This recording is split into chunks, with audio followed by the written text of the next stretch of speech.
Buenos días a todos. Vamos con la tercera de las sesiones que estamos haciendo a lo largo de esta semana con los diferentes grupos políticos, y hoy nos visitan los integrantes del grupo Vox, a los que les he dado las gracias por acompañarnos. María Cuartero, a mi izquierda, junto a mí, está José Luis Ruiz, y un poquito más allá está Ignacio González. Como siempre, vamos a seguir el mismo protocolo.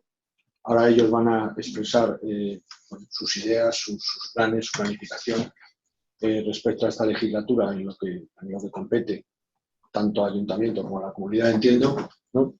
Y yo les he pedido, pues, que obviamente que si es posible que nos centremos en aquellos campos, en aquellos ámbitos que más nos pueden interesar a nuestro colectivo. Pero veamos, como siempre hemos dicho en estos días y mañana diremos en la última de las reuniones, pues obviamente con la libertad absoluta para expresarse como uno buenamente quiera y pueda.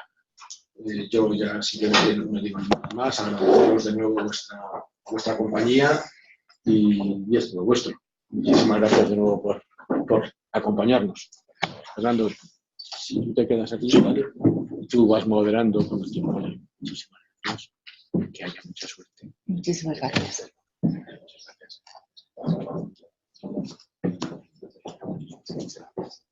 ¿Empiezas tú? Vale. Déjate que te creo más. Buenos días a todos. Lo primero, estamos agradecer al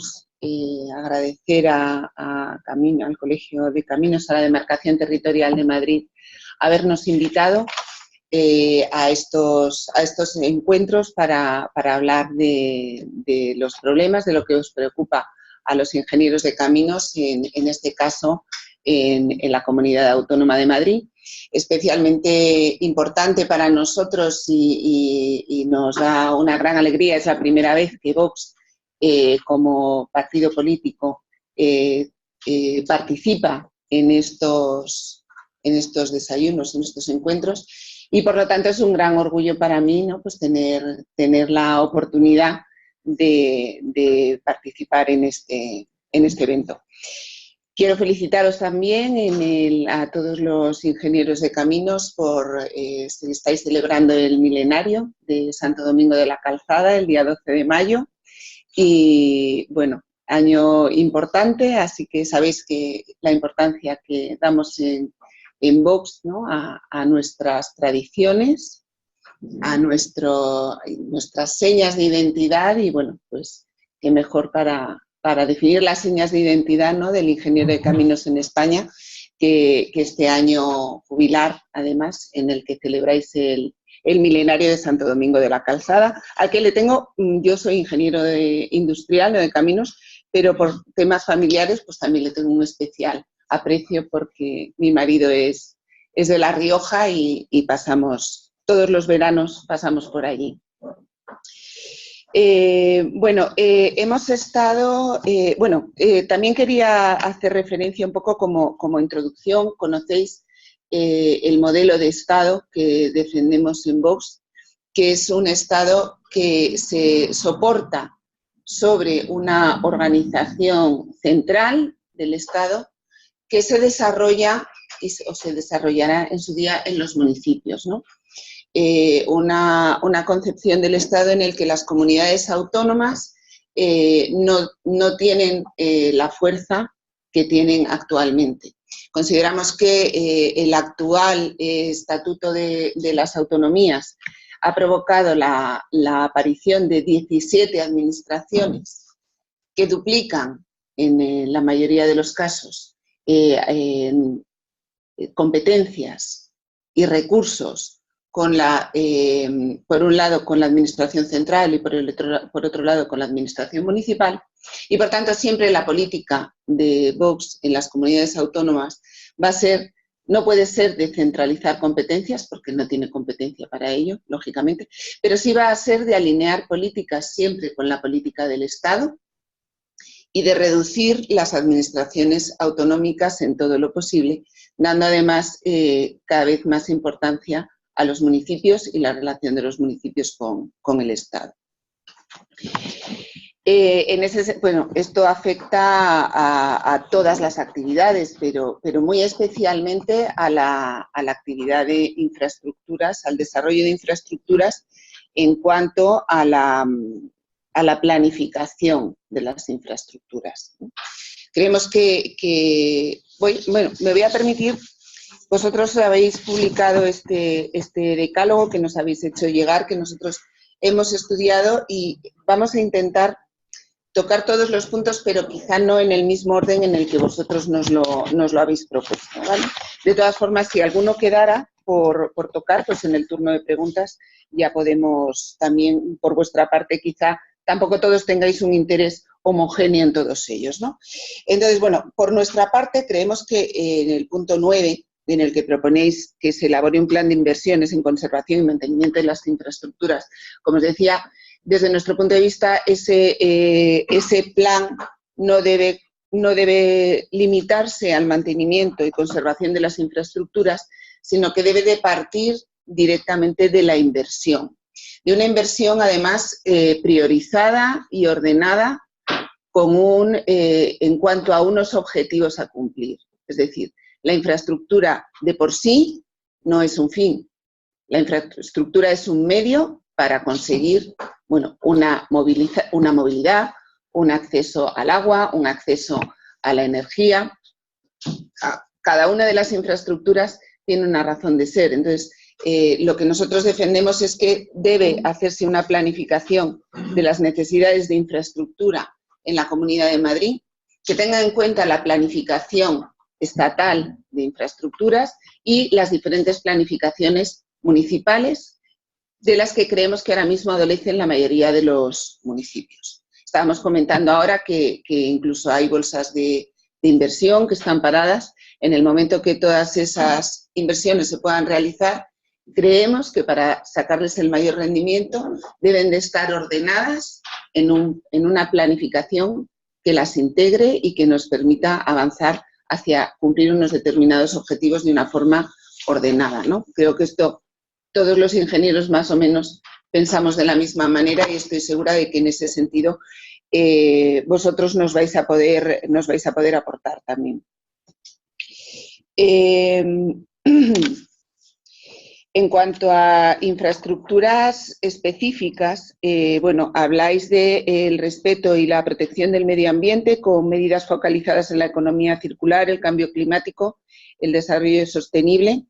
Efectivamente, la Comunidad de Madrid, por ejemplo, ahora mismo, en cuanto a economía circular, en cuanto a la economía azul y economía del agua, bueno, efectivamente creemos que hay que introducir criterios tanto en la planificación de inversión en infraestructuras como en los propios procesos de contratación de las obras públicas, criterios que permitan que implantemos una economía circular y que implantemos un ciclo adecuado del agua. Con respecto al cambio climático, la Comunidad de Madrid ahora mismo no tiene una presencia importante de energías renovables y además teniendo en cuenta que Madrid es un gran polo consumidor de energía y sin embargo no es un polo generador de energía.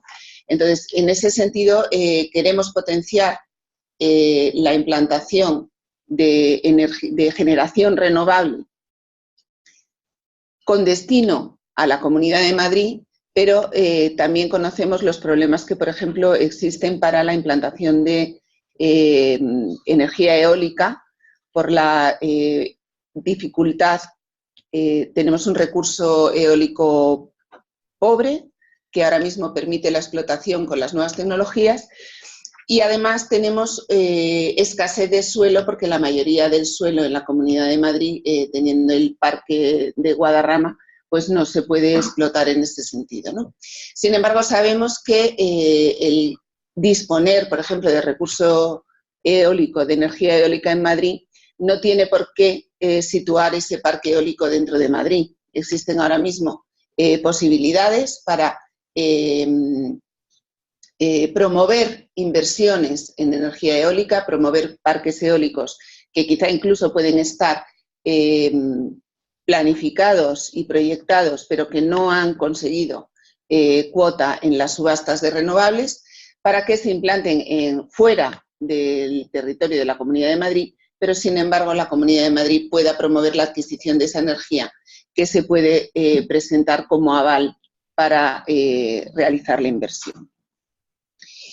De ese modo, la Comunidad de Madrid, sin hacer grandes inversiones en infraestructura, podemos conseguir que el sector privado invierta, redundando finalmente en una potenciación de la economía y una consecución de objetivos de economía sostenible.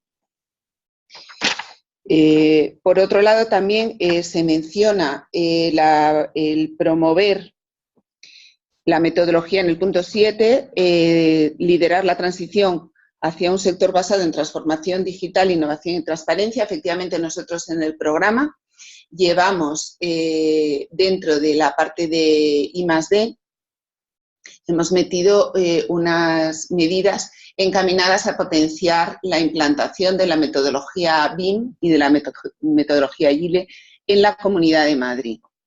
Queremos que se valore, que se forme a nuestros profesionales en metodologías BIM y que en todos los procesos de contratación, ya lo permite la Ley de Contratos del Sector Público, se tome la utilización de metodología BIM como un criterio más para valorar los proyectos.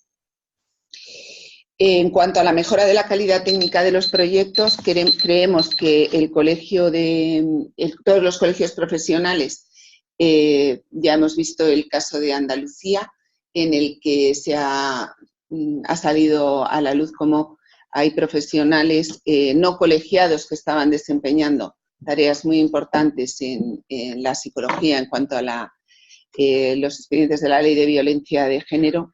Bueno, pues creo que eso muestra un poco cuál es la actitud de Vox hacia la profesionalización de toda la actividad pública.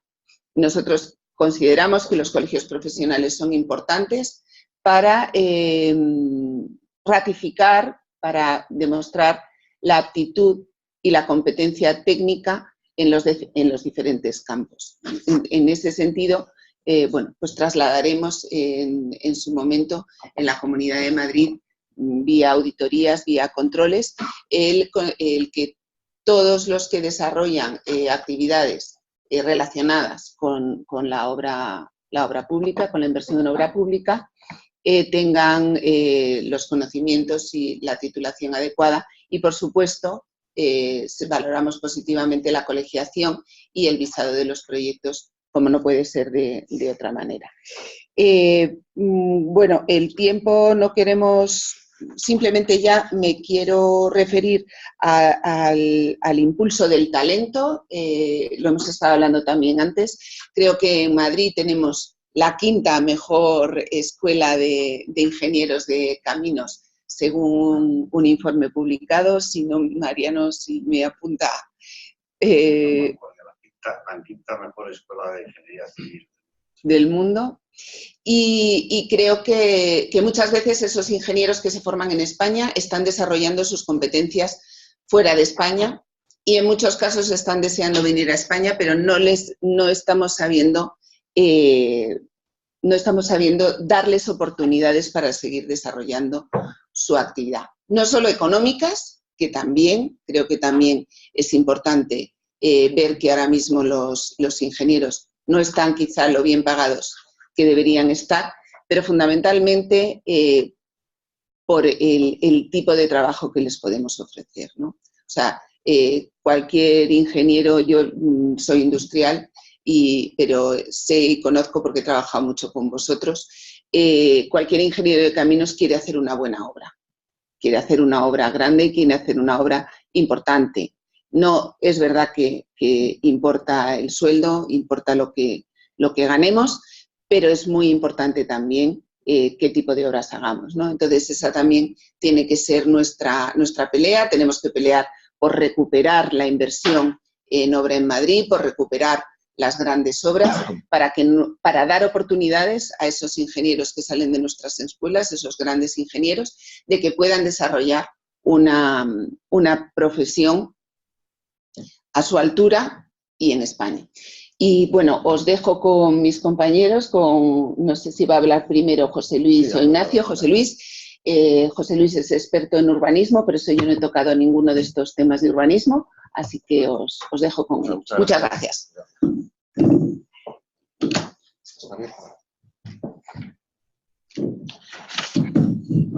Muchas gracias, buenos días, gracias por estar aquí. Yo soy José Luis Ruiz Bartolomé, licenciado en Derecho y en MBA por IES, y vengo del sector inmobiliario hasta hace 2 días, porque bueno, nosotros no somos políticos profesionales en general, sino que estamos viniendo del sector privado y estamos incorporándonos en este momento, ¿no? Entonces, bueno, yo quería haceros un breve exposición de dónde estamos en temas de urbanismo y vivienda para que tengáis una idea de por dónde van nuestras ideas, a modo de resumen. Hemos percibido, creo que es bastante claro, que el mercado, especialmente en Madrid, pues hay bastantes tensiones, tanto en la oferta como en la demanda de vivienda, ¿no? Y entonces pensamos que ahí debemos actuar en ambos ámbitos.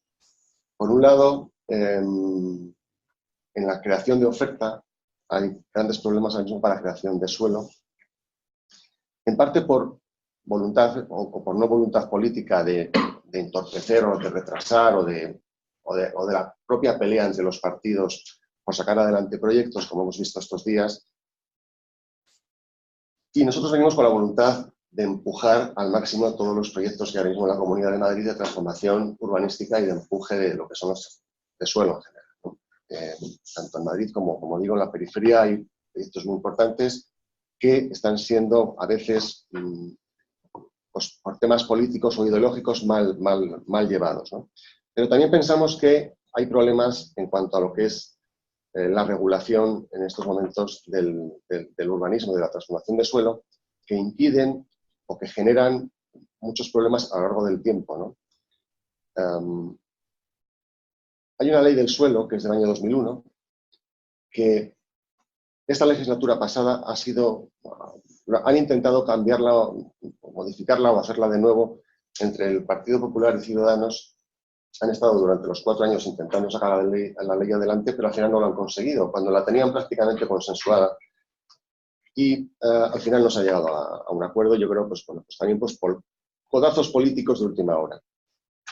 Nosotros, en el fondo, nos congratulamos de que no se haya aprobado esta ley del suelo, que se pretendía aprobar ahora en 2019, porque es una ley que, en su espíritu, es bastante menos liberalizadora que la actual, en el sentido de que, por ejemplo, los suelos urbanizables no sectorizados los pretendían llevar directamente a suelos no urbanizables, ¿no?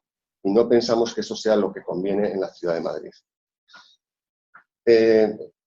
Por tanto, consideramos que la ley del suelo actual, la de 2001, es una ley bastante buena, bastante aceptable, bastante liberalizadora, pero que tiene esos problemas, digamos, que generan luego ese ruido y esa judicialización al cabo del tiempo, ¿no? ¿Y por qué está pasando eso? Porque no está desarrollada reglamentariamente. O sea, es sorprendente que una ley que tiene 18 años no haya sido desarrollada mediante reglamentos, ¿no? Entonces no hay reglamento de gestión, no hay reglamento de ordenación, no hay reglamento de planeamiento, de disciplina. Esto es un verdadero desastre. Pues, y de ahí vienen los problemas. Al mismo tiempo, pensamos que los políticos que tienen la decisión, la comunidad autónoma tiene la potestad sobre el urbanismo, ha ido haciendo dejación, de alguna manera, de esa potestad y ha ido cediéndola a los organismos sectoriales que hacen luego los informes sectoriales que corresponden. Y al final el urbanismo está en manos de estos organismos sectoriales, de estas compañías privadas a veces, como Telefónica, como la eléctrica de turno. Y hay que regular también esto bien. Primero hay que enumerar de manera exhaustiva los informes que hay que hacer. Hay que establecer plazos concretos y determinados y hay que aplicar en su caso silencio administrativo. Es fundamental que los procedimientos salgan adelante y que no estén paralizados o estén al albur de un cambio de toda la legislación y que cuando está en aprobación para definitiva un plan general o un plan parcial en cualquier sitio, de repente te lo tumben porque ha entrado en vigor una ley que cuando se hizo el informe de no sé qué no existía y por tanto no se podía adecuar a esa ley. También pensamos que, aunque somos liberalizadores de suelo, no buscamos o no queremos, no vamos por la ley de salvaje oeste, queremos proteger muy bien nuestro patrimonio. Y lo que tampoco existe en esta comunidad autónoma de manera anormal o irregular es una ley de suelo no urbanizable, una ley que proteja específicamente el suelo no urbanizable, que lo defina, que lo concrete y que, por ejemplo, ponga en marcha un régimen sancionador, un régimen de infracciones que ahora mismo pues no existe como tal. Es decir, ahora mismo, en estos momentos, si tú cubres la terraza de tu ático o tu casa, a los 4 años prescribe, pero si tú tienes una casa en mitad de un campo en zona rústica, es lo mismo. Esto no puede ser. Esto está pasando ahora mismo en Madrid. Del mismo modo, estamos en una situación en la que, en este momento, existe una normativa que autoriza a que un uso deportivo se pueda ejecutar sin más por parte de un ayuntamiento en zona rústica. Esto se hizo pensando en su momento en los campos de golf. Pero claro, en ningún sitio pone que no puedas reproducir el Wanda Metropolitano en Colmenarejo, por decir un ejemplo, en zona rústica. Esto no puede ser. O sea, hay muchos fallos. Hemos detectado un montón de pequeños agujeros en la legislación y vamos a trabajar fuerte para cambiar todo esto, ¿vale?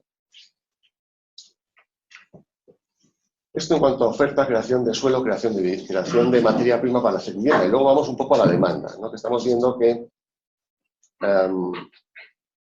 aunque la gente piensa que hay un gravísimo problema, que lo hay, de personas en riesgo de exclusión social porque no tienen a lo mejor acceso a vivienda, ni en alquiler, ni en compra, etc. Lo cierto es que, según las estadísticas de Eurostat, estamos en una posición de las mejores de Europa, ¿no? Pero en todo caso, el problema no viene porque haya mucha o poca gente con problemas de vivienda, viene porque no existe cartera pública, cartera de vivienda social destinada a personas en gran problemas, en riesgo de vulnerabilidad. Y esta cartera no existe porque no se ha hecho, o porque si se ha hecho se ha ido vendiendo. Entonces no tenemos cartera. La media en Europa es alrededor de un 15% del parque de vivienda, suele ser vivienda social, pública y en alquiler. Y en España estamos entre el 1,5 y el 2. Es decir, del 1,5 y el 2 hay 15 de media. Entonces estamos absolutamente fuera de esto. Pero lo más triste de todo es que el suelo existe. Es decir, en la cartera de suelo de las empresas municipales de la vivienda de Madrid, los ayuntamientos que no tienen empresas municipales de vivienda, y en la propia Agencia Social de Vivienda, lo que era el IBIMA, hay suelo para aburrir. En lugar de sacar y convertir en vivienda de manera rápida o eficaz a través de procedimientos de concesiones con empresas privadas a 50 años y poder hacerlo a la vez sobre un montón de suelos, actuar al mismo tiempo y crear miles de viviendas al mismo tiempo, se opta por formatos de crear una gran promotora pública, que no tiene ningún sentido. Yo creo que no tiene sentido que Madrid Capital o la Comunidad de Madrid quieran competir en tamaño y en dimensión con promotoras como Neynor o como Aedas, ¿no? Es decir, ¿para qué queremos hacer 4.000 viviendas o 5.000 o 8.000? O sea, llegando a sus monstruos promotores. No es necesario esto. Aparte, que al final se convierten en nidos de corrupción, de colocación de amigos. No, es mejor hacer procedimientos de colaboración público-privada donde sacas estos suelos, los cedes en derechos de superficie, derechos de vuelo, los pones en arrendamiento durante 50 años. Se puede hacer de diferentes tipos, digamos un poco por ahí. Por otro lado, estamos viendo que hay una gran demanda en el mercado del alquiler que ha hecho que los precios suban mucho. Esta demanda viene porque se han juntado a la vez dos demandas, ¿no? La demanda, digamos, natural de la gente que va a alquiler, pues porque lo quiere, que opta por ese formato, y está la demanda que no le queda otro remedio, es decir, gente que es compradora natural, gente que en otras épocas de nuestro país hubieran podido tener acceso a hipoteca, porque cumplen los requisitos normales para acceder a una hipoteca, por solvencia, por antigüedad laboral, etcétera, pero que no tienen capacidad, además, de generar ahorro, porque si están viviendo de alquiler en sitios que es muy típico ahora mismo, que estés pagando de alquiler a lo mejor 1.500 euros, y en el mismo sitio donde pagas 1.500 euros, si te hicieras una hipoteca por la casa en la que vives, pagarías a lo mejor 600 o 700. hipotecaria. Entonces no tienen capacidad de ahorro, pero sí tienen solvencia. Para este tipo de demanda y para poderla sacar del alquiler y liberar presión en el mercado del alquiler y que así bajarían los precios y al mismo tiempo darles a esas familias la posibilidad de tener una casa en propiedad, porque además pensamos que la propiedad es buena por muchas razones. Además fomenta la estabilidad, la independencia, fomenta la natalidad. Se tiene un hijo antes cuando tienes casa propia que cuando estás en alquiler, y creemos que la natalidad es un bien a conseguir para fomentar en nuestra sociedad. Hemos ideado una de nuestras medidas que es un aval por hasta el 20% del precio de la vivienda, del inmueble, y hasta 45.000 euros máximo. Y de esa manera conseguiríamos, bueno, pues yo creo que una gran demanda podría irse hacia la compra sin asumir ningún riesgo en el sentido de solvencia, porque estaríamos hablando de personas solventes que pasarían los filtros correspondientes de rating bancario, y además asegurando una tasa de esfuerzo que esté siempre dentro de los límites recomendados pues por el Banco de España en cada momento, que por ejemplo ahora pues estamos hablando de entre 30 y 35% de los ingresos anuales. Y esto es un poco, en líneas generales, lo que estamos proponiendo. Tenemos más medidas en temas, a lo mejor, pues bueno, para comentar.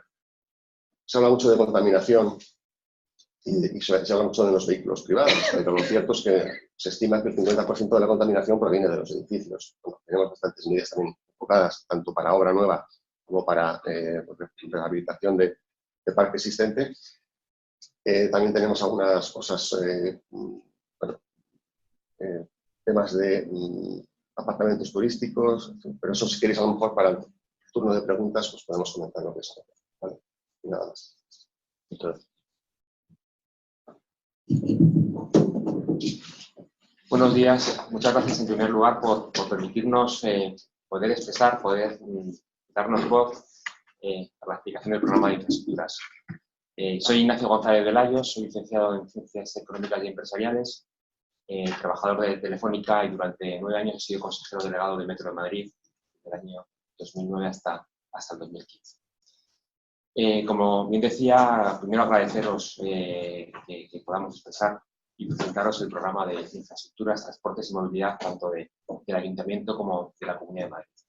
Una de las premisas para el tema de las infraestructuras, y fundamentalmente las ferroviarias, como bien decía Ana, nosotros tenemos como eje fundamental es primero la planificación anticipada y la coordinación entre administraciones.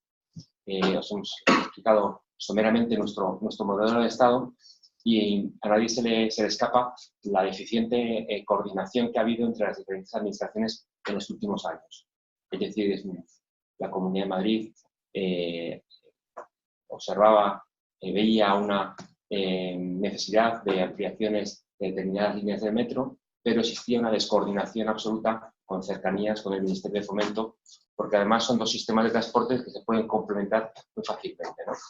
Incluso ha habido momentos que determinadas infraestructuras, grandes infraestructuras, han fracasado por esta descoordinación, y al final pues, se diluye el presupuesto público, se ejecuta parte de la obra, pero bueno, al final ni el ciudadano puede disfrutar de esa infraestructura que se había desarrollado, que se había planificado, y al final también eso supone una importante merma del presupuesto público. Hablo, que todos vosotros tendréis en mente, el tren de Navalcarnero. Es decir, hubo, efectivamente, motivado por la crisis, pues unos estudios que vinieron abajo, pero también es cierto que no había habido una coordinación entre lo que era el Ministerio de Fomento y la Comunidad de Madrid, pues para enlazar claramente esta línea que iba desde Móstoles a Navalcarnero, y al final al ciudadano pues le generaba conflictos a la hora de hacer determinados transbordos de cercanías y luego coger un tren que te llevaba a Navalcarnero. Por tanto, la planificación y la coordinación entre las administraciones es fundamental. El presupuesto es el que es, y por lo tanto creemos que hay una figura en la Comunidad de Madrid, que es el Consorcio Regional de Transportes, se creó en el año 85 y que sirve de coordinación de todas las administraciones. Y por tanto, la primera medida que dentro de las infraestructuras ferroviarias, de autobuses interurbanos, es coordinación entre administraciones y fundamentalmente la del Estado y la de la Comunidad de Madrid. Nosotros hemos visto estos 15 días que todos los grupos políticos parece un poco de subasta, ampliaciones de las líneas, la 1, la no sé cuántos. Nosotros nos parece bien, todo es comprensible y hay muchas necesidades. Pero fundamental, primero, planificar, es decir, saber exactamente el número de usuarios, si hay otro método de transporte más eficaz, más cómodo para el usuario y también para las arcas públicas. Por tanto, importante también, como os he dicho, el potenciar la figura del Consorcio Regional de Transportes. Nosotros creemos también que Metro de Madrid se debe dotar de un plan de inversión y un plan de modernización muy importante, ¿no? Hay una red prácticamente centenaria, está celebrando su centenario, y nosotros lo primero que queremos es un plan, o sea, en este momento la demanda, afortunadamente en el Metro de Madrid ha subido de forma espectacular en los últimos años, ha subido, o sea, estamos ya en demandas prácticamente de 2008-2009, un 15% más que, por ejemplo, en el 2015, ¿no? Casi más de 100 millones de viajeros, ¿no? Entonces, consideramos, punto primero, aumentar las frecuencias del Metro de Madrid, pero, y está muy bien, y nosotros lo llevamos en nuestro programa electoral, pero la primera medida que tenemos que tomar es contratar, hacer una gran oferta de empleo público en Metro de Madrid, contratando más de 300 conductores maquinistas de Metro, ¿no? Se ha anunciado la incorporación de 100 nuevos maquinistas que no tienen el examen o han tenido el examen en estos días, pero hasta julio y agosto no se van a poder incorporar a la plantilla de Metro de Madrid. Nosotros consideramos que esos 100 maquinistas está muy bien, pero tenemos que dotar de otros 200 más para llegar a una cifra de 300 maquinistas nuevos en Metro de Madrid. También hemos hecho un anuncio importante que es la adquisición de 65 nuevos trenes para poder dar uso en toda la red de Metro de Madrid, es decir, si aumentamos las frecuencias necesitaremos maquinistas y ya tenemos trenes. Por eso, en nuestro programa electoral hemos incorporado la compra de 65 nuevos trenes. De la inversión de la infraestructura que tenemos actualmente, tanto en nuestro programa de la Comunidad de Madrid como en nuestro programa del Ayuntamiento de Madrid, queremos, como he dicho anteriormente, modernizar la red de metro. Y hay un problema que todos lo hemos visto estos últimos años, estos últimos meses, es que hay un problema del amiantado en la Comunidad de Madrid a través de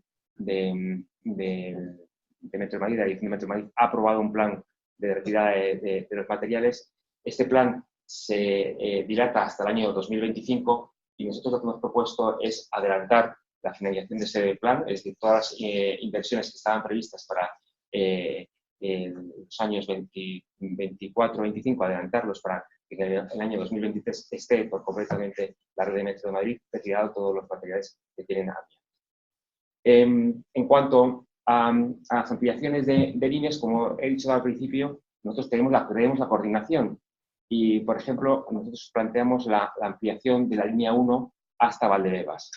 Y cualquiera de vosotros puede decir, bueno, en Valdebebas ya hay una estación de cercanías.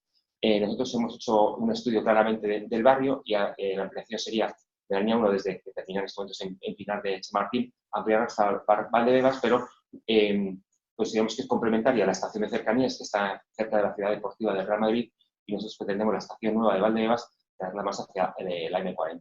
Creemos que son complementarios, es decir, los vecinos de Valdebebas tendrán la posibilidad de utilizar los que vivan en la parte más cercana a la ciudad deportiva, cercanías, y las personas que vivan más cerca hacia la M40 podrán coger el metro y podrán estar pues, en 5 o 10 minutos en Plaza de Castillo. Creemos que es una inversión la más importante que llevamos en nuestro programa electoral porque es una ampliación que consta de casi 6 kilómetros de red y por lo tanto tendría un coste aproximado de 120 millones de euros. La segunda ampliación que consideramos es una ampliación de la línea 9, de la línea morada hasta el barrio de Monte Carmelo. Como recordaréis, hace 6 años se amplió esta línea 9 hasta Mirasierra, hasta la estación de Paco de Lucía. Nosotros pretendemos ampliar en cerca de 1,7 kilómetros de red hasta Monte Carmelo y enlazar, hacer una gran estación intermodal en el barrio de Monte Carmelo, tener la línea de metro que llega entonces a Monte Carmelo, el metro ligero y también la posibilidad de acceso a la línea 9. Creemos que además que se complementa muy bien con cercanías, que como saben también hay una estación de cercanías en la estación de Paco de Lucía. La siguiente ampliación que proponemos, dentro de las 3 grandes ampliaciones que proponemos, es la línea 5. Es una línea que es muy demandada por su ampliación por parte de los vecinos de San Blas y de Canillejas, y pretendemos enlazar esta línea 5 hasta la estación de Feria de Madrid, ¿no?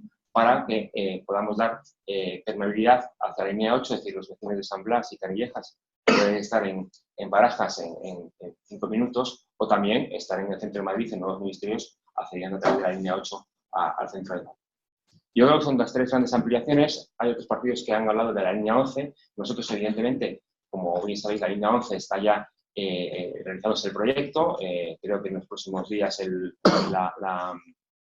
equipo que está redactando este proyecto de la línea 11, de enlazarlo hasta Conde de Casal, que sería la M40 del metro, pues evidentemente también está previsto iniciar las obras a finales del año 2019, principios de 2020. Es un proyecto que ya está aprobado por la Comunidad de Madrid y en ningún momento lo pararemos porque nos consideramos muy positivo, más semana con lo que les voy a contar de Conde de Casal.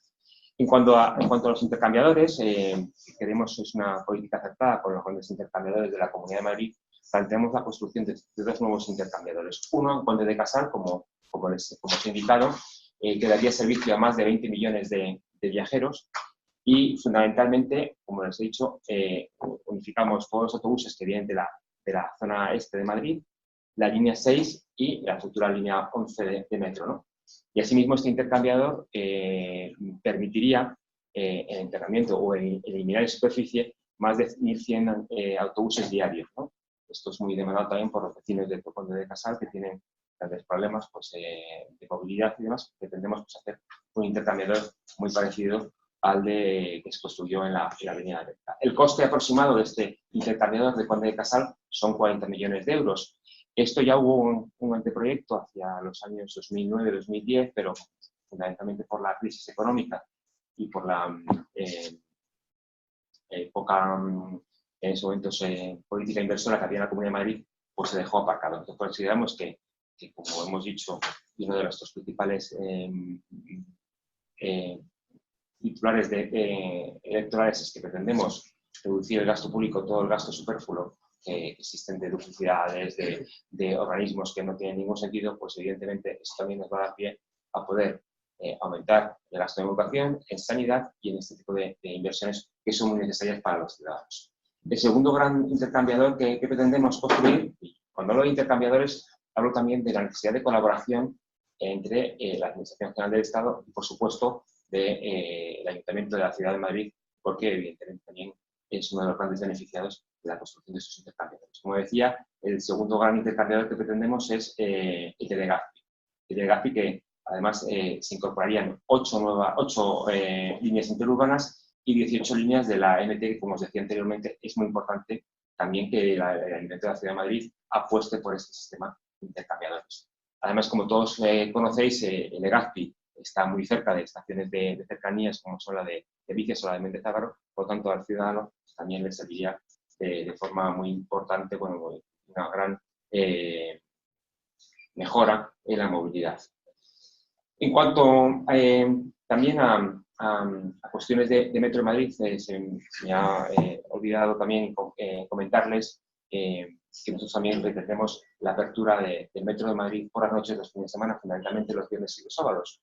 Nosotros no nos gusta hacer anuncios electorales sin ningún tipo de soporte detrás, de estudios de viabilidad, de estudios económicos y demás. Por eso hemos planteado en nuestro programa 2 fases. Una primera fase, que sería una fase de pruebas y sobre todo para testar exactamente si es positiva esta medida, hacerlo fundamentalmente en la almendra central, que sería en el año 2020, pondríamos en marcha esta medida de la apertura de los viernes por la noche y los sábados el Metro de Madrid en 85 estaciones de la almendra central, más la línea 12, que es, como todos conocéis, la de Metro Sur, que une todos los municipios del sur de Madrid.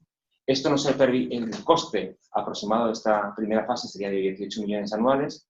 Creemos que es un coste importante y, por lo tanto, que requiere, por tanto, de una primera prueba, de una primera fase, que, como os decía, esta primera fase de la almendra central más Metro Sur.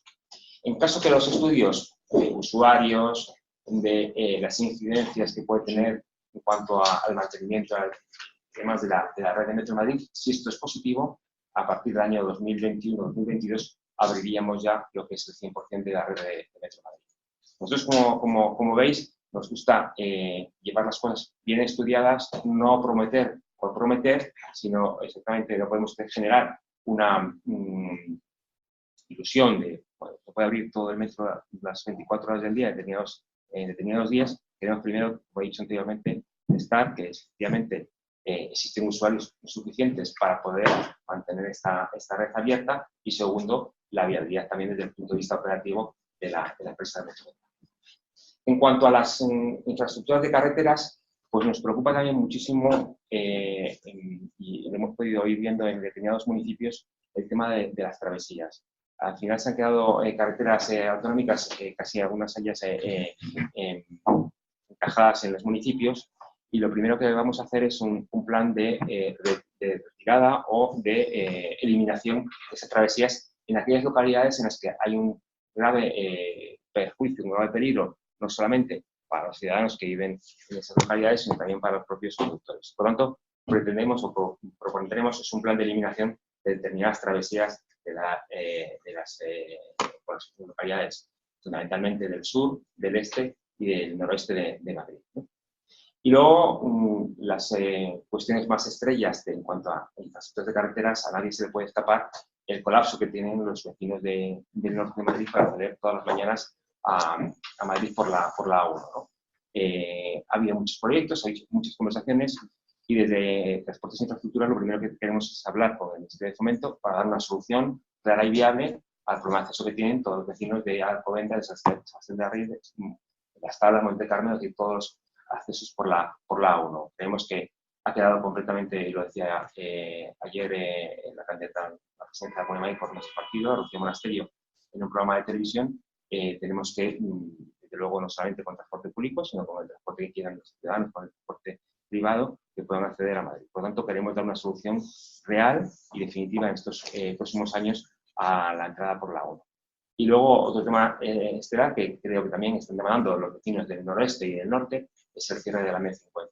Si hablamos que es una carretera de circunvalación, no tiene ningún sentido que haya dos cortes y que, por tanto, al final los vecinos del noroeste de Madrid, que son un gran número, quieran acceder al norte de Madrid, tengan que ir por la A6, cogiendo la M40, y al final esta M50, que nació como carretera de circunvalación, pues no se ha cerrado. Nosotros planteamos, efectivamente sabemos que hay un problema medioambiental, pero también nosotros sabemos perfectamente que hay métodos y metodologías para poder desarrollar esta obra y poder cerrar la M50 de una forma clara y de una forma definitiva. Y por mi parte, nada más. Muy bien, muchas gracias, Ignacio. Pues pasamos al turno de preguntas. Si tenéis alguna pregunta que lanzar.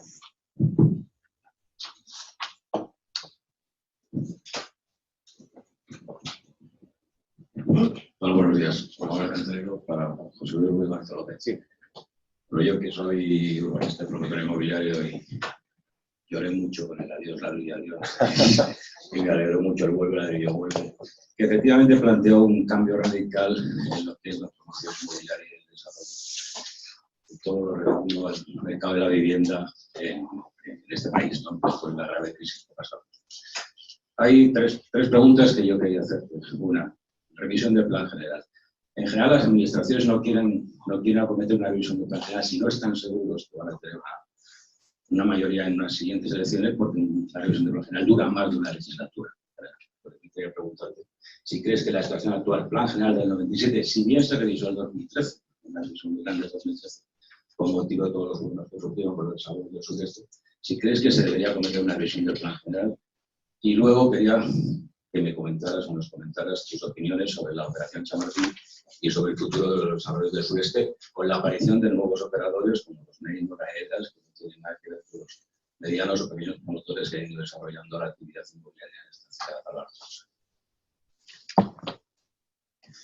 Bueno, pues nada, muchas gracias por... Ya veo que eres buen lector de mis libros, ¿no? A ver, lo hemos pensado, el tema del plan general, le hemos dado vueltas, ¿no? Y creemos, claro, también depende de cómo salgan los resultados electorales y todas estas cosas, ¿no? Pero creemos que sí que esta legislatura lo que haríamos es hacer trabajos preparatorios sea, estudiaríamos cómo debe ser el nuevo plan general sin poner, digamos, el procedimiento en marcha para hacerlo a final de legislatura o hacia finales de legislatura empezar con ello.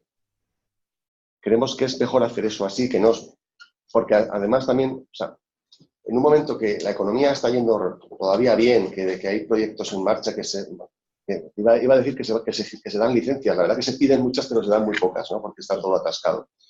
Pero en un momento que está la economía más o menos bollante, si metemos ruido generaría inseguridad jurídica y además también generaría paralización de expedientes. Y eso en este momento no creemos que es bueno. Fíjate que hemos pasado una crisis larguísima y que había habido tiempo para haber hecho lo que acabas de proponer, por supuesto. Pensamos que el ciclo todavía tiene un tirón majo y quizás para finales de legislatura podamos estar pensando en un cambio de ciclo claro, ¿no? Que sería el momento adecuado para hacerlo y además tener estos 2 o 3 años previos de generar consenso con las demás formaciones políticas para poder ir para adelante, porque está claro que si no hay consenso, en unas siguientes elecciones te lo van a zumbar todo, ¿no? Entonces es importante generar esos consensos. Yo creo que eso es un poco el planteamiento nuestro. Sobre lo que me decías, bueno, Chamartín, pues a mí me da muchísima pena, porque además creo que la propiedad, el consorcio que forma San José con BBV, se han plegado a todos los requerimientos que les ha hecho ahora Madrid, todo, que los demás partidos han sido también muy generosos, precisamente por la presión que han hecho ellos. Oye, por favor, no pongáis piedras en el camino, consensuar con Manuela Carmena, y entonces pues Ciudadanos, Partido Popular, todo el mundo al final se ha puesto de acuerdo con esto, y en el último momento, pues lo de siempre, ¿no? Es que también han empezado muy tarde, montaron aquellas mesas con las asociaciones de vecinos, con la gente de los movimientos del mundillo de anticapitalistas, no sé qué, y tardaron 2 años o más en poner un poco en marcha las cosas. Han intentado a última hora hacerlo y claro, pues se les ha comido el tiempo y al final es que o sea, yo entiendo que era muy feo que a 3 días de las elecciones aprobaras este expediente, pero también se ha visto una cosa clara, y es que en el mundo de la izquierda hay pelea y hay guerra, hay por lo menos 3 facciones claras, ¿no? Pues la gente de Sánchez Mato, Carmena y el propio PSOE, que ha sido al final el que ha dado la puntilla al asunto. Nosotros somos favorables totalmente a la operación y cuando se componga la nueva corporación municipal, bueno, nosotros estamos en comunidad autónoma, pero sí, tenemos totalmente comunicación con nuestros compañeros en el ayuntamiento. Haremos lo posible porque el proyecto salga adelante lo antes posible, poniéndonos de acuerdo. No sé si habrá o no modificaciones, a lo mejor sí, a lo mejor no. Yo prefería el formato anterior que el de ahora, las cosas como son, pero bueno, vamos a ver, tampoco vamos a estar paralizando los expedientes eternamente, ¿no? Y imponiendo nuestra voluntad. Respecto del sureste, bueno, pues o sea, lo que tengo clarísimo es que no podemos exponernos a que el Ayuntamiento de Madrid tenga una demanda de 1.000 millones de euros porque la gente de Valdecarros tiene además bastante razón para pedirlo, ¿no? Retrataríamos todo lo que ha hecho el delegado Calvo hasta ahora, porque no nos parece razonable, ¿no? Gracias. 1.500.000. 1.500.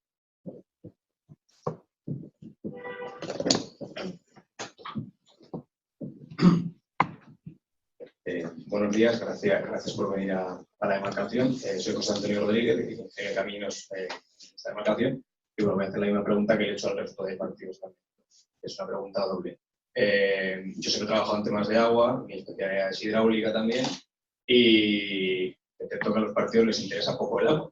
Nunca se habla de ello, excepto el Partido Popular, porque uno de los candidatos trabaja en el canal de Isabel Segunda, era su campo, está claro. Entonces, aunque yo sí que me he leído todo lo que tiene que ver con agua del programa de Vox a nivel nacional, pues me gustaría que hicieran unos comentarios sobre todo canal Isabel II, va a seguir en cárcel, va a seguir en Lanzarote, seguirá siendo 100% público, entiendo, tema laboral que ha habido mucho lío con ello en los últimos años, va a repartir beneficios a los ayuntamientos, otro beneficio va a ir al agua, ¿vale? Un poco ideas.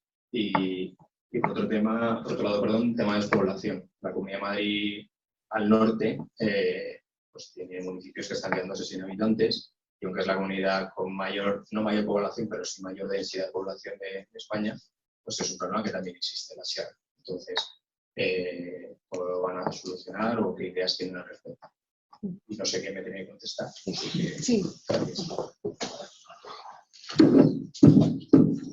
Bueno, he hecho realmente en mi intervención un pequeño giro al agua. En Vox sí nos interesa el agua. Creo que la economía azul, la economía del agua, es el futuro, ¿no? O sea, después de la transición energética, en la transición ecológica, yo tengo bastante claro que el agua va a tomar un papel muy importante. No solo el agua como la conducción de agua potable a todos los municipios, ¿no? En cuanto al canal de Isabel II, ya está haciendo, creo que técnicamente el funcionamiento del canal de Isabel II es adecuado y en ese sentido, bueno, la parte de gestión, pues no puedo decirte otra cosa que lo que es el programa de Vox en general, es decir, se auditarán todos los entes públicos, se procurará que cada uno de los entes públicos desarrolle el objeto social para el que ha sido creado, no proliferen actividades dentro de los entes públicos que pueden ser desarrolladas en régimen de mercado. No es ese el papel de la administración, ni debe ser el papel de la administración. Con lo cual eso es exportable a Canal de Isabel II, a Radio Televisión de Madrid, a cualquiera de los entes adheridos. Con respecto a los trabajadores, hay un tema de seguridad y salud de los trabajadores, en la que, al igual que con el resto de competencias profesionales, el asegurar el cumplimiento de la normativa de seguridad y salud de los trabajadores en ámbitos como es depuración de agua, es también uno de los objetivos que tenemos que promover. Y la profesionalización, el acceso por competencias de las plantillas, que habrá que dimensionar si las plantillas son adecuadas, y por tanto promover en su caso la contratación de los perfiles adecuados, siempre con los criterios de competencia y capacidad. Con respecto a lo que ya sí es el recurso hídrico, sí tenemos estudios encaminados al aprovechamiento de aguas pluviales. Hay una iniciativa, pero que, al igual que os dice José Luis, son cosas que todavía tenemos que estudiar. Hay iniciativas para desarrollo de sistemas de redes de saneamiento que permitan la separación de la recogida de aguas pluviales con otras aguas, de manera que reduzcamos los recursos necesarios, tanto técnicos como energéticos como humanos, para la depuración de esas aguas.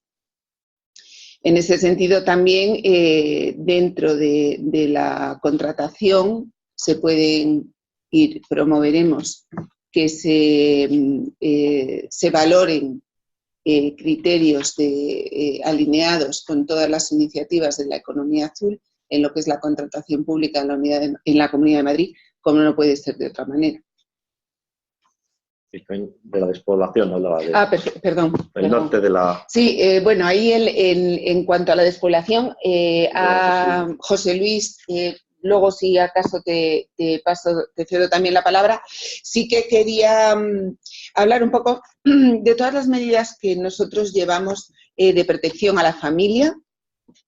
Creo que para prevenir la despoblación se necesita, lo primero, promover que las familias, tanto en el entorno urbano como en el entorno rural, estén atendidas, ¿no? Al final, una familia abandona el entorno rural porque no tiene colegio para sus hijos, porque no tiene trabajo o porque no puede atender a sus mayores o por diversas causas que son indirectamente las que hay que solucionar.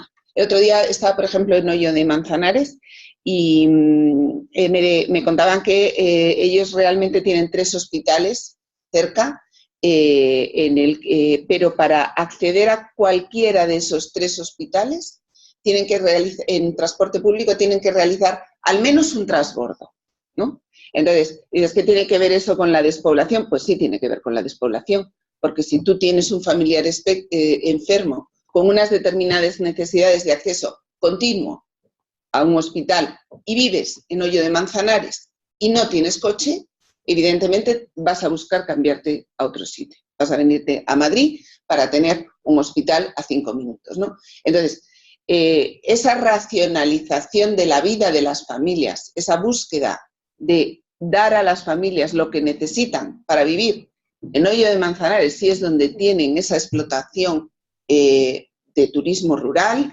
esa explotación ganadera, lo que sea, la actividad que desarrollen, o porque quieren vivir allí, tienen allí establecida su residencia, ¿no? Puedan continuar allí, ¿vale? Gracias. Bueno, apuntar algunas cosas, ¿no? Además, precisamente yo provengo de la provincia más despoblada de España, que es Soria, ¿no? Es un sitio, es una cosa que ahí la tenemos muy, ¿no? La vivimos todos los días. Hace poco estuvimos aquí en una manifestación, vinimos de Teruel y de Soria, no sé cuánta gente, y estuvimos acompañando.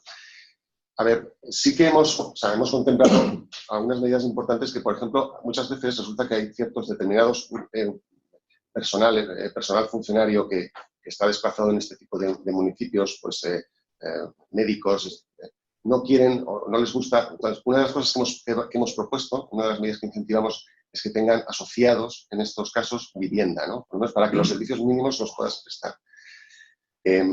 Vamos también a intentar, o sea, hay otro problema que estamos viviendo, que además ayer creo que quedó bastante de manifiesto en una visita que estuvo haciendo Rocío a zonas rurales ayer por la mañana, es, al final, un cierto exceso de ecologismo está dejando sin posibilidad de trabajar y de generar emprendimiento en temas pues, más agrícolas, ganaderos o turísticos de zonas de este tipo rurales. Y, hombre, está bien, pero a veces el ecologismo, cuando es demasiado urbanita, acaba perdiendo la perspectiva, y yo creo que hay que dejar a la gente de los pueblos que sabe perfectamente lo que tiene que hacer para ganarse la vida.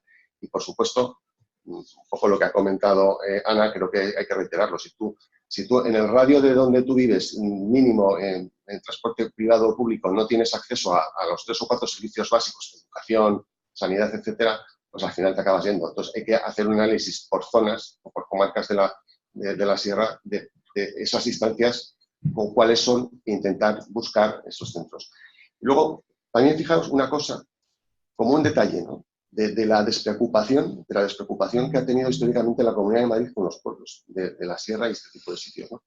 Es decir, lo que con toda normalidad están haciendo las diputaciones provinciales de las provincias que nos rodean, tipo Ávila, Segovia, etcétera, que dan servicios a los pueblos pequeñitos, a los de menos de, no sé, de 1000 habitantes o de 500, de 100, de 200, que son pueblos donde no hay población ni recursos fiscales que permitan tener pues, plantillas, ¿no? Ni cuerpos dedicados al uno y al otro, pues en esas provincias de alrededor, las diputaciones provinciales les dan todos estos servicios. Y lo pienso en el nuestro, ¿no? en el de mi sector, en el sector inmobiliario, no se está dando cobertura desde la Comunidad de Madrid a los pequeños pueblos en temas de otorgamiento de licencias o de desarrollo de planes parciales o de normas subsidiarias, etc. Lo que se está haciendo es, por pura iniciativa de los propios ayuntamientos pequeñitos, es lo que se llama históricamente el arquitecto honorario, que es un arquitecto privado, y oye, pues échanos una mano, tal, pero de una manera como muy de andar por casa, que incluso, o sea, si te pones con la lupa y con mala leche, pues todas esas cosas son ilegales, ¿no? Pero es que la Comunidad de Madrid, con 21.000 millones de euros de presupuesto y con todos los recursos que jamás podrá hacer la Diputación de Segovia ni la de Toledo, pues no lo está haciendo, ¿no? Y esas cosas nosotros sí nos hemos fijado en ellas y las vamos a solucionar. Un apunte más que quería. También llevamos en el programa que, bueno, precisamente para que no gastarnos el dinero que se puede destinar a infraestructuras o a servicios en la Comunidad de Madrid, nosotros no vamos a poner una frontera en el límite territorial de la Comunidad de Madrid. Quiero decir con esto, muchos problemas del entorno rural de Madrid se pueden arreglar vía acuerdos con otras comunidades autónomas. Es decir, no es necesario que si el hospital que tú tienes más cercano es el de Guadalajara, tengas que venir hasta Madrid para un determinado tratamiento, si ese tratamiento se puede prestar desde Guadalajara. ¿Qué pensamos? Pues que entre comunidades autónomas limítrofes tenemos que desarrollar todas las iniciativas posibles para que a través de una cartera de servicios bien diseñada y con una contabilidad analítica adecuada, seamos capaces de intercambiar servicios que nos permitan no tener que hacer todas las inversiones necesarias para que todos los servicios estén a disposición de los españoles que residen en la Comunidad de Madrid, pero sí que tengan acceso a esos servicios. De manera que la inversión, la capacidad de inversión de la Comunidad de Madrid redunde al final también en un mayor beneficio, y no solo de los habitantes, de los españoles que residen en la Comunidad de Madrid, sino con la misma reciprocidad que otras comunidades autónomas pueden ayudarnos a prestar esos servicios a aquellos pueblos que están más cercanos de otras capitales de provincia que de la capital misma de Madrid, puedan recibir también determinados servicios en la Comunidad de Madrid. Gracias. ¿Más preguntas? Sí.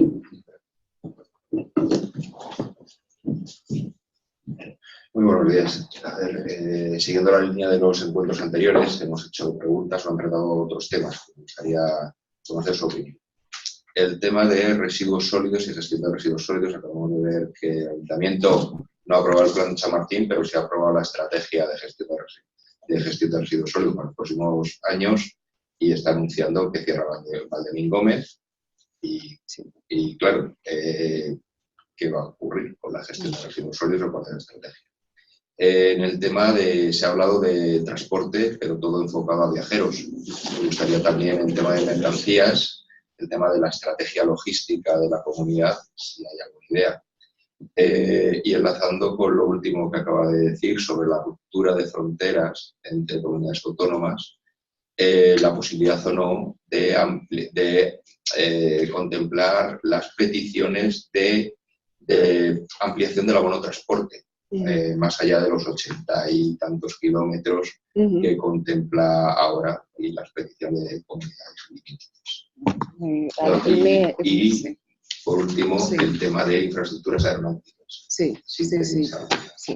A ver, vamos, si me va repitiendo una por una, porque... Gestión de residuos, vale, Valdemín Gómez. Nuestra propuesta, desde luego, bueno, intervenir mis compañeros cuando queráis, no es no cerrar Valdemín Gómez, ¿vale? Así como en otros servicios, creemos que la recogida de residuos sólidos urbanos también adolece de una estrategia a nivel comunidad autónoma, pero en la que habrá que solucionar los problemas que pueda generar Valdemín Gómez en el entorno en el que está, pero desde luego la intención de Vox es no cerrar Valdemín Gómez, ¿vale? Sí que lo que sí te digo es que técnicamente ya para desarrollar mucho más ese apartado, bueno, podríamos tener una sesión en la que preparásemos específicamente, pero lo que sí te puedo asegurar es que dentro del programa del partido está el no cerrar Valdemín Gómez y el desarrollar una estrategia de gestión de residuos sólido urbano, al igual que os he comentado de aprovechamiento de las aguas pluviales, que igual que hay un consorcio de transportes, pues pueda existir también un consorcio de recogida de residuos sólidos que nos permita definir estrategias a nivel de la Comunidad de Madrid. Pues solamente apuntar que el tema de consorcios está en el espíritu de todo lo que estamos proponiendo desde Vox. Es decir, por ejemplo, también en el tema de vivienda, pensamos que el hecho de que estén las diferentes empresas municipales de la vivienda por un lado y la Agencia Social de la Vivienda por otro, pues creemos que es bueno que se haga un consorcio a nivel área metropolitana para poder crear carteras, porque al final estamos todos conectados. Es decir, parece, lo mismo que hablábamos de los límites provinciales, pues tienes luego los límites entre municipios.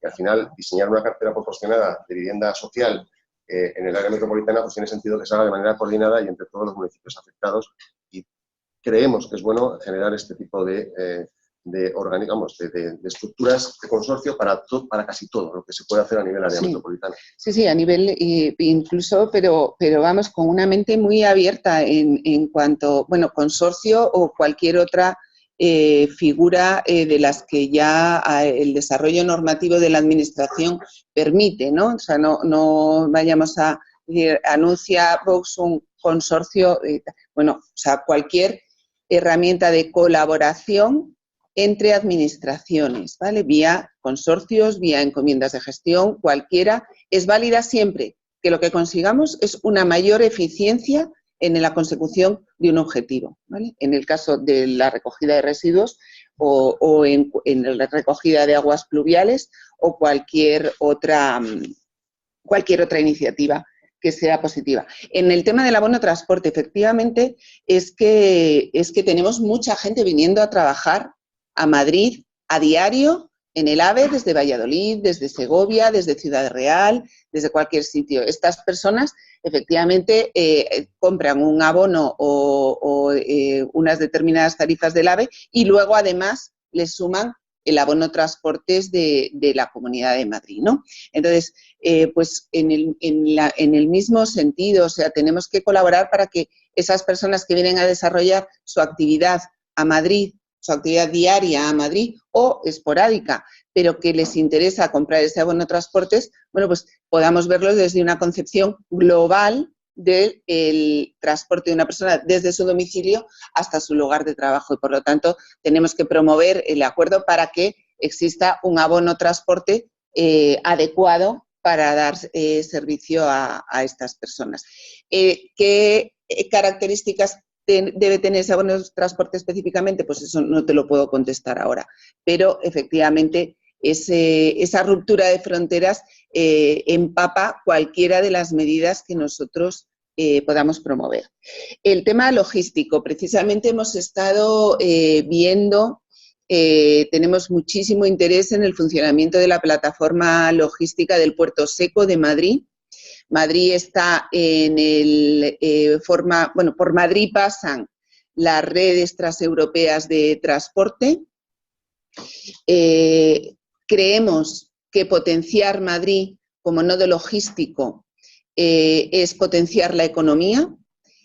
Por lo tanto, bien sea mediante las inversiones que muchas veces no se tienen que hacer dentro de la Comunidad de Madrid, sino que, por ejemplo, para potenciar el Puerto Seco de Coslada, creemos que la inversión que hay que hacer es en la conexión con el puerto de Algeciras, que lógicamente no es competencia, pero por supuesto desde la Comunidad de Madrid promoveremos cualquier tipo de iniciativa que tienda a aumentar el tráfico del Puerto Seco de Madrid, para aumentar tanto de entrada como de salida y colocar esa mercancía en el norte de Europa o hacia Italia. Sabemos que de España salen anualmente en el entorno de 1.200 cisternas de GNL, por ejemplo, están saliendo por carretera.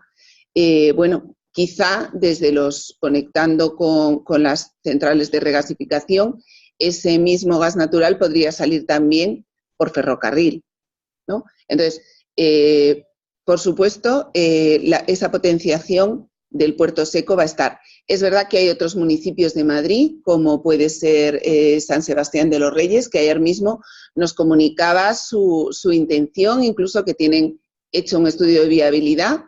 El grupo de Vox que se presenta a la alcaldía de San Sebastián de los Reyes, tienen hecho un estudio de viabilidad, tienen localizada una parcela para la construcción de otro puerto seco. ¿Eso quiere decir que se vaya a hacer? Bueno, pues no lo sé, porque lo primero que tendremos que estudiar es si es razonable, habiendo un puerto seco, que haya otro. Pero sí está, desde luego, nuestra intención, sea vía puerto seco o bien sea vía plataformas logísticas accesibles por medio de tráfico rodado, el potenciar esa capacidad logística de Madrid. También nos hablaba precisamente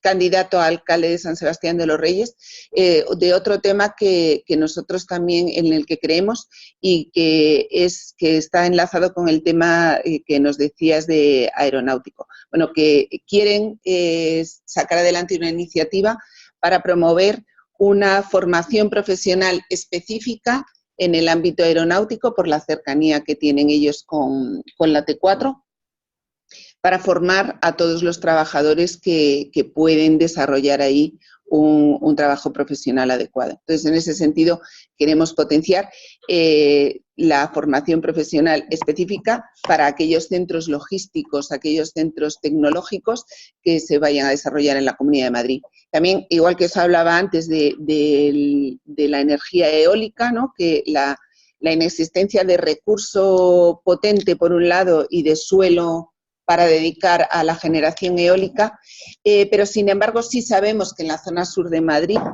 existe capacidad y existe terreno disponible para lo que podría ser la creación de proyectos piloto que nos permitieran testar tecnologías que a lo mejor luego no se vayan a implantar en Madrid, pero sí se puedan implantar en el resto de España. Crear tecnologías que primero nos sirvan para testar diferentes soluciones y después también para promover esa incorporación de una formación profesional orientada a tecnologías en las que no solo Madrid, que a pesar de no tener este tipo de recursos, sí que tiene bastante industria vinculada tanto al sector aeronáutico en la parte de vuelo como en el sector aeronáutico que se dedica también a la aerogeneración, pues que pueda desarrollarse ese polo tecnológico en Madrid a través de ubicaciones concretas en las que se puedan desarrollar proyectos piloto. Muy bien, gracias. ¿Alguna pregunta más? ¿Estáis ya satisfechos? Yo tengo una preguntita que he lanzado también en los anteriores encuentros y es pues una pregunta petición. La administración pública es un gran contratador de servicios de ingenieros de caminos, tanto a nivel de ingeniería, construcción y demás. Y si bien la nueva ley de contratos del sector público, pues digamos que aparcó ya las subastas, las contrataciones a precio único, detectamos que muchas administraciones, tanto ayuntamientos, comunidad autónoma y los distintos entes, pues siguen abusando, yo creo, del método de subasta, lo cual hace que los honorarios de los ingenieros de caminos y de los profesionales que trabajan en esto muchas veces pues estén por debajo ya comentábamos, de la hora de profesor de PADE. Entonces, queremos saber si en vuestro ideario está el revertir un poco esa tendencia, que sabemos que también pues muchos políticos prefieren el quitarse problemas yendo al más barato y así no tengo líos. Sí, los líos son para lo que... Voy a decir el clásico, me alegro de que me hagas esa pregunta. Esa está. Efectivamente, bueno, el tema, la nueva ley de contratos soluciona unas determinadas cosas, pero nunca podrá solucionar otras. Porque la ley de contratos es fundamentalmente, bueno, tiene las medidas para fomentar la transparencia, la concurrencia, el libre acceso a las licitaciones, ¿no? Pero bueno, yo cuento con que es un mundillo que conozco, ¿no? Y que he sufrido y en el que he trabajado profesionalmente, ¿no? Efectivamente, desde luego, no es la vía adecuada para ganar una licitación de una obra pública la subasta. Eso está clarísimo, ¿no? ¿Qué pasa? Que efectivamente la valoración de los proyectos, la valoración de la oferta presentada por el licitador, una vez que ya hayas pasado trámite administrativo, solvencia, todo eso, la valoración técnica de los proyectos es complicada. Es verdaderamente complicada, porque para valorar técnicamente los proyectos lo primero que tienes que saber es exactamente qué es lo que quieres. Sí. Y ahí volvemos a lo de antes. ¿Qué es lo que queremos? ¿Qué es lo que quiere la administración? Porque claro, si tú orientas el contrato a quiero un puente, bueno, pues valorarás de una determinada manera, o quiero una carretera. Pero claro, es que lo que debe orientar la valoración es el cumplimiento del objetivo que tú persigues con esa infraestructura. Es decir, todos sabemos que soluciones para un determinado proyecto hay muchas, pero unas potencian unas cosas y otras potencian otras, ¿no? Entonces, ¿qué es lo que pasa? ¿Cuáles son los criterios fáciles? El precio. ¿Cuál es el criterio fácil? Ahora, pues está muy de moda el impacto ambiental. Que no, ojo, que no estoy diciendo que se pueda hacer cualquier cosa, ni muchísimo menos.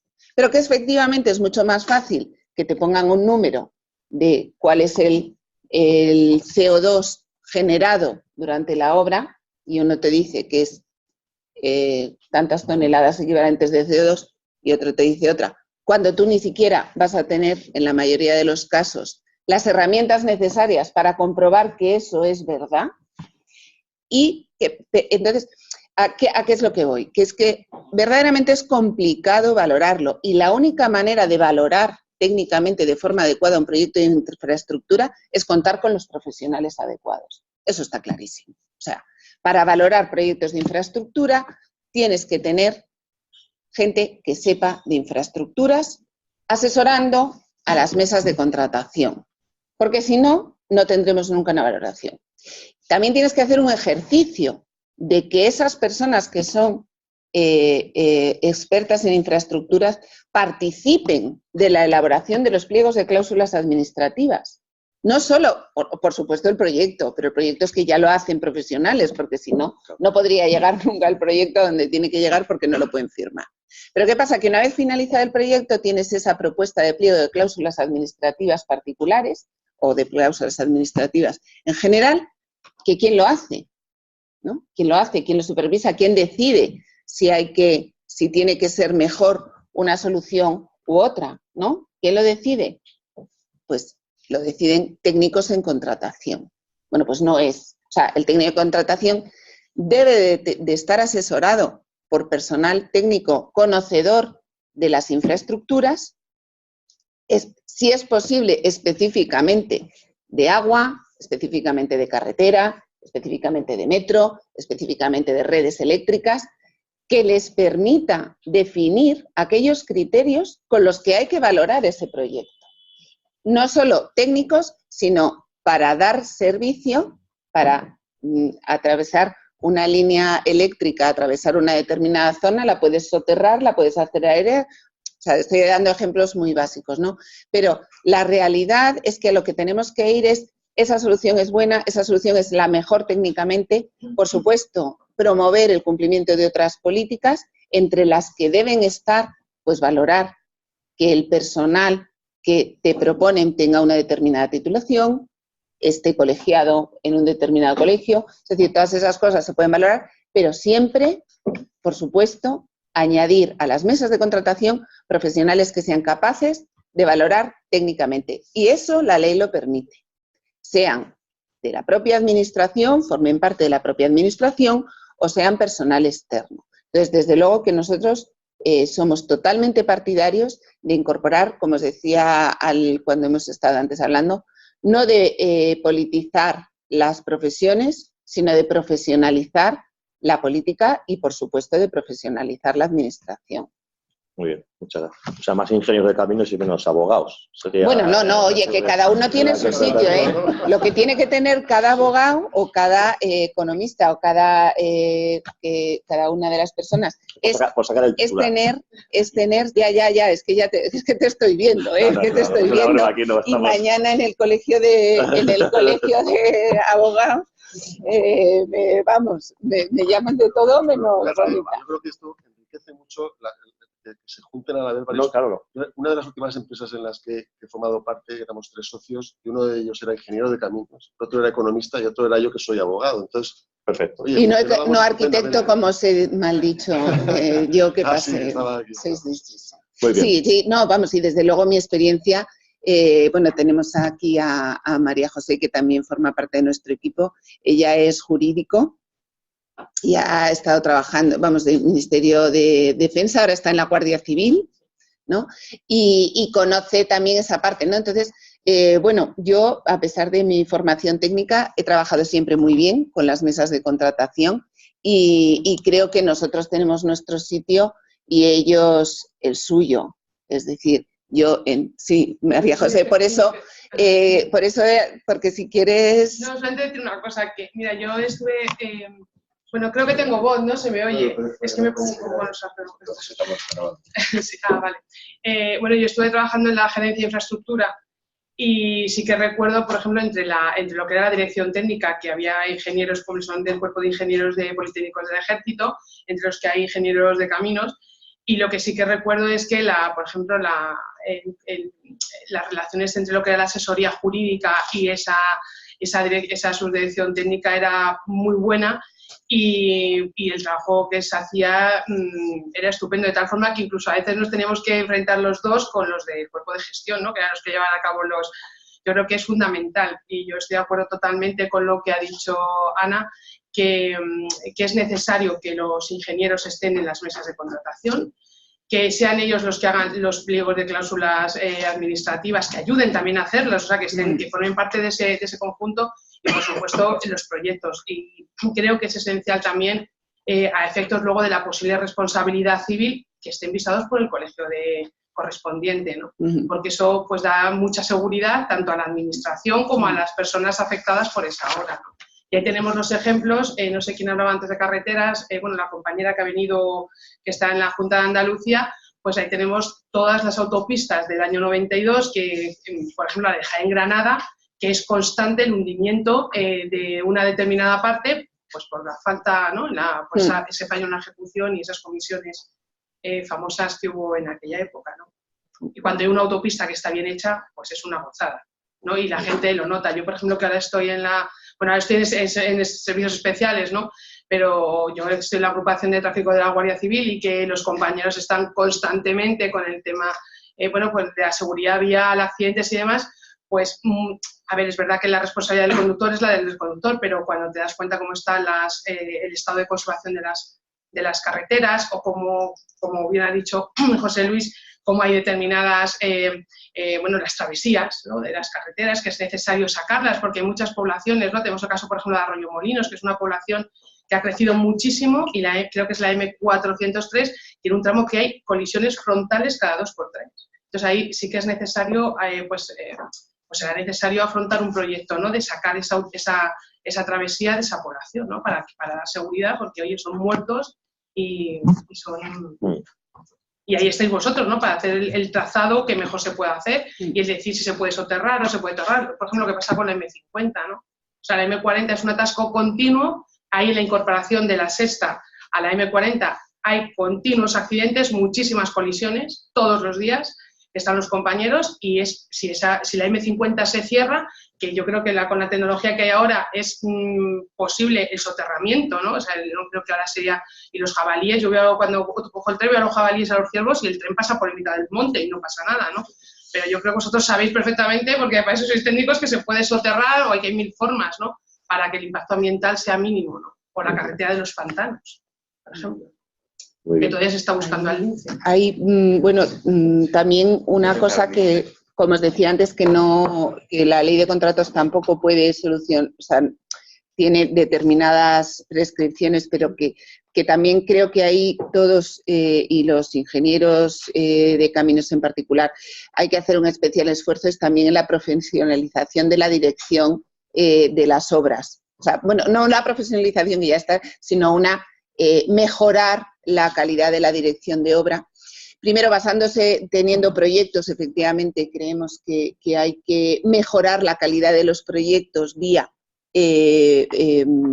por un lado, el que los proyectos sean valorados no solo por el importe, sino también por criterios de calidad y también para prevenir el famoso modificado de las obras, ¿no? Cuando creemos firmemente que cuanto mejor es un proyecto, menos modificados suele generar. Por lo menos vayámonos a lo que la ley ya prevé, que sean modificaciones imprevistas que un gestor, como dice, eficiente y diligente, sea capaz de prever, ¿no? Entonces creo que debemos de hacer un esfuerzo, creo que ahí los colegios profesionales tienen mucho que apoyar para que consigamos que los modificados de los proyectos sean siempre por causas que no se hayan podido prever.